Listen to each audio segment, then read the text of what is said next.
लो आया चुनाव।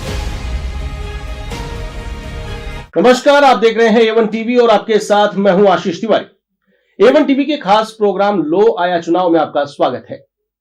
लो आया चुनाव में बातचीत करने के लिए मेरे साथ स्टूडियो में मौजूद हैं राजस्थान के जाने माने राजनीतिक विश्लेषक अनिल लोढ़ा जी। अनिल सर, आपका बहुत बहुत स्वागत है। राजस्थान में चुनावी एक तरीके से रणभेरी बच चुकी है, क्योंकि चुनावी साल है। कांग्रेस ने अपना अंतरिम बजट पेश कर दिया है। लोक लुभावन बजट रहा है। मुख्यमंत्री अशोक गहलोत ने बजट में बहुत कुछ डालने का प्रयास किया है। तो साथ ही साथ अगर बात करें, पीएम मोदी ने भी 2 दौरे कर दिए हैं। ये चुनावी वर्ष है और पीएम मोदी की 2 सभाएं राजस्थान में हो चुकी हैं। ऐसे में चुनावी परिदृश्य को लेकर आज बातचीत करेंगे। सर, चुनाव में 8 से 10 महीने का समय बचा है और राजस्थान में यूं कहें, हालांकि आचार संहिता लगेगी उसके बाद रणभेरी बजना माना जाता है, लेकिन चुनावी एक्सरसाइज शुरू हो चुकी है, चुनावी जनसभाएं शुरू हो चुकी है, बजट कांग्रेस ने पेश कर दिया है। क्या परिदृश्य इस बार चुनाव का आप देखते हैं आपकी नजर से? क्योंकि जनता को आपके मुंह से सुनना, क्योंकि आपने जो भविष्यवाणियां की हैं वो काफी सटीक गई हैं और जनता को ये जानना बहुत ही बेहद दिलचस्प है कि आपकी नजर में ये चुनाव कैसा होगा। सर आशीष जी, मैं सन 77 से विधानसभा चुनाव और लोकसभा चुनाव कवर कर रहा हूं जी, एक पत्रकार के रूप में जी। और सन 67 से मैं राजनीति को करीब से देख रहा हूं, चुनाव की राजनीति को। कॉलेज में, स्कूल में पढ़ता तब से, और मैं काफी उत्साहित था राजनीति को जानने समझने में। 67 के चुनाव में भी मैं कांग्रेस की सभाओं में जाया करता था। ये जो चुनाव होने वाला है 2023 नवंबर में या दिसंबर के पहले सप्ताह में, ये राजस्थान के इतिहास का सबसे घमासान लड़ाई वाला चुनाव होगा जी। ये भविष्यवाणी करना चाहता हूं, मेरी पहली भविष्यवाणी ये है। ऐसा चुनाव अतीत में नहीं हुआ। मैं भूतों में भविष्य तो इसलिए नहीं कह सकता, भविष्य कौन जानता है जी। दुनिया क्या शेप ले, समाज क्या शेप ले, राजनीति क्या शेप ले, नहीं कह सकते। लेकिन अब तक के इतिहास का सबसे घमासान संघर्ष वाला चुनाव ये होने वाला है। और राजनीतिक प्रतिस्पर्धा, राजनीतिक प्रतिद्वंदिता, राजनीतिक उठापटक, दल बदल, टांग खींचने की लड़ाई, विभाजन, विद्रोह, बगावत सब शिखर पर होंगे, ऐसा लग रहा है आज की तारीख में देखने पर जी। और इसके पीछे सबसे बड़ा कारण यह है कि जो पुरानी पीढ़ी लगातार 5-5, 7-7 बार चुनाव जीतती आई है, कांग्रेस में, बीजेपी में, दोनों जगह नई पीढ़ी दस्तक दे रही है जी। नई पीढ़ी दस्तक देने के साथ साथ इस कोशिश में है कि पुरानी पीढ़ी को अलग करे और नया खून सत्ता में आए। ये महत्वाकांक्षा हर वक्त रही है जी। राजनीतिक महत्वाकांक्षा हर वक्त नई पीढ़ी में आती है, लेकिन इस बार प्रबल है, कई गुना ज्यादा है पहले के मुकाबले। इसका कारण यह है कि सोशल मीडिया का जो विस्फोट हुआ है जी। नंबर 1 बात जी। इस सोशल मीडिया के विस्फोट ने हर नई पीढ़ी के व्यक्ति को, जिसको लाखों में फॉलोअर मिल गए यूट्यूब पर, फेसबुक पर, और जिसने अपनी व्हाट्सएप यूनिवर्सिटी खोल ली, वो सारे लोग बिना समाज में काम किए, बिना जनता के बीच गए भी अपने आप को बड़ा नेता मानने लग गए जी। और ऐसा लग रहा है कि अगला चुनाव सोशल मीडिया के माध्यम से ज्यादा लड़ा जाएगा। सभाएं कम होंगी, ट्वीट ज्यादा होंगे, फेसबुक पे ज्यादा अनाउंसमेंट होंगे, इंटरव्यू ज्यादा दिखाए जाएंगे इलेक्ट्रॉनिक मीडिया पर और यूट्यूब चैनल्स पर। तो ये चुनाव थोड़ा डिफरेंट भी होगा और घमासान ज्यादा होगा, इसलिए कि बहुत सारे चुनाव के जो परंपरागत पद्धतियां हैं लड़ने की, टिकट पाने की और बगावत करने की, इन सब में एक ट्रेडिशनल परंपरागत शैली रही है चुनाव लड़ने की लोगों की जी। उसमें ड्रास्टिक चेंज आएगा और बहुत सारी ताकत लगाए बिना भी आप अपने आप को टिकट का दावेदार साबित कर लेंगे। टिकट पा भी सकते हैं आपकी फॉलोइंग के आधार पर, आपकी व्हाट्सएप यूनिवर्सिटी के आधार पर, आपके फेसबुक अकाउंट के आधार पर और यूट्यूब चैनलों के आधार पर। तो ये बहुत सारे कम ताकतवर लोग, कम मेहनती लोग, जिन्होंने अंगेज कर लिए 2, 4, 5 सोशल मीडिया के लोग, अपने दिन रात करते रहते हैं जी। ट्विटर पे ट्वीट करते रहते हैं, उनके माध्यम से बहुत सारे दावेदार खड़े हो जाएंगे। महत्वाकांक्षा प्रबल हो गई उनकी। उनको नहीं लगता कि हमारी रैली करें, जनता में बीच में उतरे, निकले और हमारे पास 5,000 लोगों की जुलूस निकले, ऐसा जरूरत नहीं लग रही लोगों को अब। लेकिन उसमें बड़ा चैलेंज ये किए रहता है, सोशल मीडिया में फॉलोअरशिप भले ही 1 लाख लोगों की हो सकती है, लेकिन वो 1 लाख लोग उनके विधानसभा क्षेत्र के हैं या फिर और कोई हो सकता है दूसरे राज्य के लोग फॉलोअर कर रहे हो, तो ढोल में पोल वाली स्थिति भी यहाँ पे देखने को मिल सकती है। देखिए, बात तो आपकी बिल्कुल सही है, लेकिन बहुत सारे तरीके एनालाइज करने के कि आपकी फॉलोइंग कहाँ है। और मैं उस मानसिकता की बात कर रहा हूं कि जो चुनाव लड़ने का इच्छुक है उसने अपने आप को दावेदार क्यों मान लिया है, और ऐसे लोगों ने मान लिया जो दावेदार वास्तव में हो नहीं सकते, लेकिन वो मान लिया अपने आप को। तो मैदान में उतरेंगे, दावा करेंगे, ताकत झोंकेंगे, पैसा फेंकेंगे, दिल्ली के चक्कर लगाएंगे, जयपुर चक्कर लगाएंगे और टिकट पाने की कोशिश करेंगे। मैं टिकट पाने में घमासान होगा जी, टिकट पाने में हर पार्टी में, बीजेपी अनुशासित पार्टी वहां भी घमासान होगा, कांग्रेस में तो घमासान होता ही रहता है, और आम आदमी पार्टी में भी होगा और हनुमान बेनीवाल की पार्टी में होगा। मतलब सब जगह नई पीढ़ी बहुत ज्यादा एक्सपेरेंट है, बहुत ज्यादा जिज्ञासु है, जागरूक है, इच्छुक है और लालायित है चुनाव लड़ने को, और पुरानी पीढ़ी को उठाकर फेंकने के लिए, हाशिए में डालने के लिए भी एग्रेसिव है, आक्रामक है, ये मैं कहना चाहता हूं। इसलिए ये चुनाव में ज्यादा घमासान होगा, बगावतें ज्यादा होंगी, बागी उम्मीदवार ज्यादा उतरेंगे मैदान में, ऐसा लगता है अभी। क्योंकि वो पीढ़ी जो संतोष कर लेती थी अनुशासन के नाम पर, भविष्य में कुछ मिल जाएगा इस नाम पर, वो पीढ़ी अब धीरे धीरे तिरोहित हो रही है, धीरे धीरे हाशिए में जा रही है, खत्म हो रही है। और जो नई पीढ़ी आई है जिसमें नया जोश है, उसमें उतना होश नहीं है, और उसमें भी चूंकि बहुत सारी जातियां, बहुत सारे समाज के ऐसे वर्ग जो पीछे रहते थे नेपथ्य में, वो आगे आ गए हैं जी। और पिछड़े को पहले, और जो अब तक वंचित था, वंचित को सिंचित करना, कई नारे चल पड़े ऐसे। तो इन नारों ने भी लोगों में उत्साह का वर्धन किया है, और जो नया नेतृत्व है देश का, वो भी ये चाहता है कि पुराने नेतृत्व से छुटकारा मिले, नया खून हमें मिले, ताकि हमारे सपोर्ट में जोश वाले लोग रहे। होश तो हमारे पास है ही, ये कंसेप्ट है उनका। तो वो भी कोशिश करेंगे कि परंपरागत पुरानी लीडरशिप को अवॉइड करके नए नेतृत्व को मौका दें, नौजवानों को मौका दें। वोटिंग भी ज्यादा नौजवान करेंगे इस बार जी। और वोटर भी ज्यादा नौजवान हो गए हैं। 18 साल की उम्र होने के बाद में नई पीढ़ी जैसे जैसे आई, राजीव गांधी के बाद में जब उन्होंने 18 साल का एडल्ट फ्रेंचाइज किया, उसके बाद तो नौजवानों की वोटिंग परसेंटेज भी बढ़ रही है, नौजवानों की संख्या भी बढ़ रही है। इसलिए इस चुनाव के ट्रेंड डिफरेंट रहने वाले हैं, ऐसा मैं कह रहा हूं। और डिफरेंट ट्रेंड में भी अनुशासन की कोई ज्यादा परवाह होगी मेरे को लगता नहीं है। बड़े नेताओं की बात को ज्यादा माना जाएगा, वो कहेंगे अगली बार देखेंगे, मेरे साथ बना रहे, अनुशासन में रहे, इसको लोग सुनने को तैयार नहीं होंगे, ऐसा मुझे लगता है। और पार्टियों के भीतर भी लीडरशिप की लड़ाई, बहुत जबरदस्त संघर्ष होगा, बीजेपी में भी, कांग्रेस में भी। किसके कहने पर टिकट मिलेंगे, किसको मुख्यमंत्री का उम्मीदवार घोषित किया जाएगा, नहीं किया जाएगा, ऐसे संकेत है कि नहीं किया जाएगा दोनों पार्टियों में, बीजेपी कांग्रेस में। तो वहां भी वर्चस्व की लड़ाई अंदर भी चलेगी। यानी कि टिकट पाने के लिए तो घमासान हो गई, लेकिन अपने लोगों को टिकट दिलाने के लिए भी घमासान होगा। और वो घमासान किस हद तक जा सकता है कि कोई पार्टी छोड़ दे, कोई बगावत कर दे, कोई पैरवी पार्टी बना दे, कोई बागियों को खड़ा करा दे। कई सारी बातें ऐसी इस चुनाव में होने वाली हैं जो मैं अभी तक देख पा रहा हूं दूर तक। और मुझे लगता है कि आने वाला चुनाव अब तक के इतिहास का सबसे बड़ा संघर्ष वाला चुनाव होगा और सबसे ज्यादा पैसे वाला चुनाव भी होगा, क्योंकि बहुत सारे नए रईस पैदा हो गए।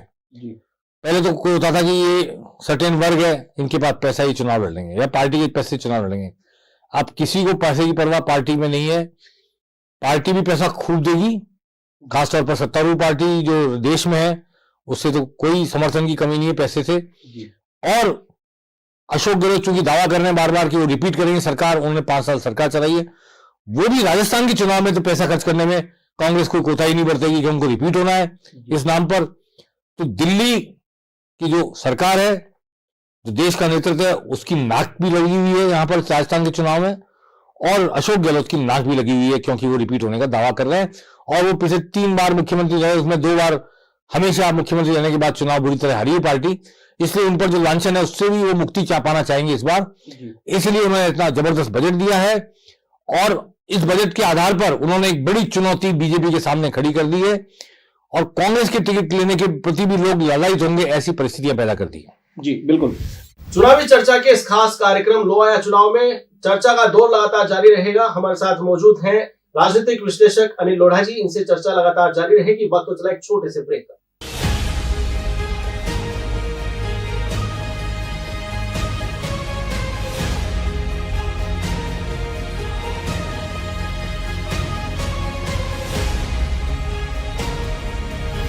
राजस्थान विधानसभा के चुनाव में 10 महीने बचे हैं। सभी 200 सीटों पर पिछले 4 साल से नए व पुराने नेता तैयारी कर रहे हैं और वर्तमान विधायक भी दोबारा टिकट हासिल कर एक नई पारी खेलने की कोशिश में लगे हैं। आप किस सीट पर, किस पार्टी से टिकट के दावेदार हैं?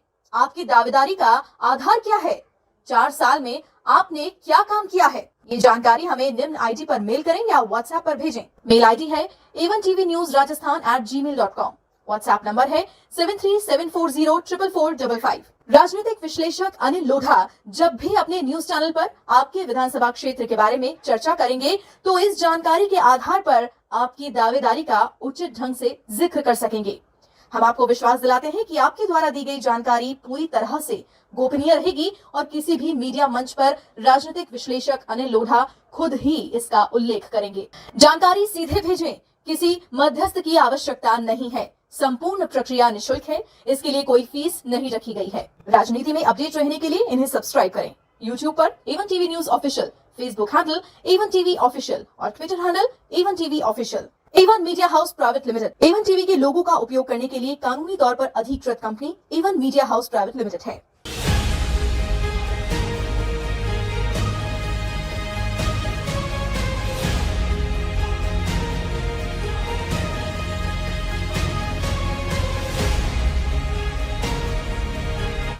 ब्रेक के बाद एक बार फिर से आपका स्वागत है लो आया चुनाव में। लो आया चुनाव में राजनीतिक चर्चा के लिए मेरे साथ मौजूद हैं जाने माने राजनीतिक विश्लेषक अनिल लोढ़ा जी। कई दशकों से आपने चुनाव नजदीक से देखे हैं, उनकी समीक्षा आपने की है। तो अब जो चुनाव है 2023 का, कई बार चुनाव में देखा जाता है वंशवाद हावी रहता है, परिवारवाद हावी रहता है और जातिवाद रहता है। इस बार के चुनाव में आपको क्या लगता है, क्या जातिवाद और वंशवाद की जो परंपरा है वो हावी रहेगी या फिर कोई नया ही मॉडल यहाँ पर देखने को मिलेगा? दोनों पार्टियों के अध्यक्ष इस वक्त जाट हैं जी, और मुझे लगता है कि सतीश पूनिया को अगर हटाने की इच्छा भी होगी तो इसलिए हटाएंगे कि सामने डोटासरा खड़े हुए हैं जी, और डोटासरा को हटाने की इच्छा होगी आलाकमान तो इसलिए हटाएंगे कि सतीश पूनिया है। क्योंकि जाट ऐसी पॉलिटिकल डोमिनेटिंग कॉम है जो फैसला करती है तो इधर की उधर बाजी पलट देती है। बहुत ही पॉलिटिकली अवेकन्ड लोग हैं, बहुत ही जागरूक लोग हैं, फैसला करते हैं। जाट का वोट जाट को, जाट की बेटी जाट को। नाथुराम मिर्जा से, रामनिवास मिर्जा से नारा चला है, परशुराम मदेरा के जमाने से नारा चला है। अभी जो जाट महाकुंभ होने जा रहा है जयपुर में, उस महाकुंभ में भी जाट अपनी एकता प्रदर्शित करेंगे ताकि दोनों पार्टियों में टिकट के बंटवारे को इन्फ्लुएंस कर सके, दबाव बना सके। ऐसे मीणा भी करेंगे, गुर्जर भी करेंगे, राजपूत भी कर रहे हैं जी। इसलिए जातीय आधार पर, और ब्राह्मण भी कर रहे हैं, ब्राह्मण भी पूरा ताकत लगाएंगे। कोई वर्ग अगर नहीं लगाएगा ताकत तो मुझे लगता है कि वैश्य वर्ग है, वणिक वर्ग है, बनी है, जिनको जैन कहते हैं, माहेश्वरी कहते हैं, ये शायद जो मिल जाता है उसमें संतोष कर लेते हैं। और इनमें ये उस तरह के मार्शल कॉम भी नहीं है कि एकजुट हो जाए, सड़क पर प्रदर्शन कर दें तो बहुत लिबरल लोग हैं, इनका प्रदर्शन का कोई मायने नहीं है, इनके वोट एक तरफ पड़ जाए ऐसा होता नहीं है। इसलिए जो पॉलिटिकली फोर्स बन सकते हैं वो जाट बन सकते हैं, मीणा बन सकते हैं, गुर्जर बन सकते हैं, मुसलमान बन सकते हैं और ब्राह्मण बन सकते हैं और SC ST। तो ये जो समुदाय है ये तो पूरा जातीय प्रभाव लाने की कोशिश करेंगे। अब क्या मोदी का हिंदुत्व या बीजेपी का हिंदुत्व और मोदी का राष्ट्रवाद इन पार्टियों के ऊपर, पार्टियों की जातिवाद का सरकलम कर पाएगा? एक सवाल। क्या अशोक गहलोत की स्कीम, योजनाएं, फ्री बिजली 2000 यूनिट गांव में और 200 यूनिट घर शहरों में और 500 रुपए सिलेंडर 76 लाख परिवारों को, और चिरंजीवी योजना का जबरदस्त विस्तार, 25 लाख रुपए तक का इलाज मुफ्त, घर बिक जाते लोगों के, इलाज नहीं करा पाते, मर जाते थे परिजन, वो एक बड़ी भारी महत्वाकांक्षी योजना एग्जीक्यूट हो रही है, दिख रही है, जिनके फायदे हो रहे हैं। क्या ये योजनाएं भी जातिवाद का सरकलम कर पाएंगी? ये बहुत अहम प्रश्न है। और मैं समझता हूं कि बेरोजगारी, महंगाई, राष्ट्रवाद और हिंदुत्व एक तरफ, अशोक गहलोत की के नारे, योजनाएं, ये सब मिलकर क्या जातिवादी सोच को, जातिवादी चुनावी पैटर्न को किल कर पाएंगे, बदल पाएंगे, क्रैश कर पाएंगे? ये बड़ा सवाल, यक्ष प्रश्न आने वाले चुनाव में हमारे सामने है। और जब तक चुनाव की टिकट बंटवारे की प्रक्रिया शुरू नहीं होती, हम जान नहीं सकते कि कौन सी पार्टी इस दबाव में आएगी या नहीं आएगी, जातिवाद के दबाव में, टिकट के बंटवारे के पहले। जी बिल्कुल। चुनाव में पैसों का काफी बड़ा रोल माना जाता है, और जो भारी भरकम बाहुबली लोग हैं वो पैसों के दम पर, जैसा आपने अभी जिक्र भी किया, आपने कहा कि पैसों के बल पे भी कई लोग प्रयास करेंगे चुनाव लड़ने का। तो ये वाला जो चुनाव है, ये चुनाव आपने बताया कि काफी घमासान वाला चुनाव होने वाला है। तो ऐसे में सबसे बड़ा सवाल ये भी है कि पैसों को लेकर के क्या एक परिदृश्य बनने वाला है इस चुनाव के अंदर? देखिए, चुनाव आयोग कोई भी सीमा तय कर दे चुनाव खर्च की, जी, कोई भी पार्टी का प्रत्याशी 2 से 5 करोड़ से कम में चुनाव नहीं लड़ेगा। जी, 2 करोड़ तो बहुत मिनिमम बता रहा हूं। हर सीट पर एक प्रत्याशी जो पार्टी का होगा ऑफिशियल, उसके 4-5 करोड़ रुपए खर्च होंगे, पार्टी करे चाहे वो इंडिविजुअली करे। जी, इसलिए 200 सीटों पर 1000 करोड़ रुपए कांग्रेस के प्रत्याशी खर्च करेंगे, 1000 करोड़ रुपए बीजेपी के प्रत्याशी खर्च करेंगे। आम आदमी पार्टी और दूसरी पार्टियों की बात अलग है। तो ये हजारों करोड़ का खर्चे वाला चुनाव, प्रचार वाला चुनाव होने वाला है। और बाहुबलियों में जाता गया, लॉरेंस गैंग में लॉरेंस पकड़े गए हैं, एक ने राजू ठेठ नहीं रहे दुनिया में, वरना वो भी एक शेखावटी से लड़ने की सोच रहे थे, दाता रामगढ़ से। ऐसे बहुत सारे लोग हैं जो बाहुबल से भी या बाहुबल का सहारा देकर भी अपने प्रत्याशियों को मदद करते हैं। इस बार शायद वो बाहुबल उतना काम नहीं आएगा, क्योंकि काफी कंट्रोल हुआ है। कुछ लोगों ने कुछ लोग मारे गए हैं, कुछ लोग पकड़े गए हैं, और निरंतर कार्रवाइयां जारी है। तो इसलिए हो सकता है कि बाहुबली उपलब्ध ना हो चुनाव में, गैंगस्टर उपलब्ध ना हो, ये भी संभव है। लेकिन पैसे का रोल रहेगा, जबरदस्त रोल रहेगा, इसमें कोई दो राय नहीं हो सकती। पैसा बरसेगा, खर्च होगा, और पैसा चुनाव प्रचार में ऑफिशियल जितना खर्च होगा उससे ज्यादा अनऑफिशियल खर्च होगा, सोशल मीडिया में खर्च होगा। तरह तरह के उपाय हैं जिनमें पैसा खर्च किया जा सकता है चुनाव जीतने के लिए। तो वो भी धनबल भी आपको देखने को मिलेगा। बस प्रार्थना करनी चाहिए धनबल का तांडव देखने को ना मिले। जी बिल्कुल। यहाँ पर अगर बात करें, चुनावी वर्ष है, और इस चुनावी वर्ष में एक बड़ा घटनाक्रम यहाँ पर देखने को मिला है। कद्दावर नेता बीजेपी के गुलाबचंद कटारिया, जिनको नेता प्रतिपक्ष थे, अब इनको असम का राज्यपाल बना दिया गया है, और एक बड़ा घटनाक्रम राजस्थान की राजनीति में इसे माना जा रहा है। तो इस चुनाव में क्या इंपैक्ट इस घटनाक्रम का आप अपनी नजर से देख पा रहे हैं? देखिए, गुलाबचंद कटारिया को राज्यपाल बनाया जाएगा, ये बात मैं 6-8 महीने पहले जानता था जी, तभी तय हो चुकी थी ये बात जी। और कटारिया जी भी इस बात को जानते थे कि चुनाव के वक्त उनको राज्यपाल बनाया जाएगा, ये विधानसभा चुनाव वो नहीं लड़ेंगे।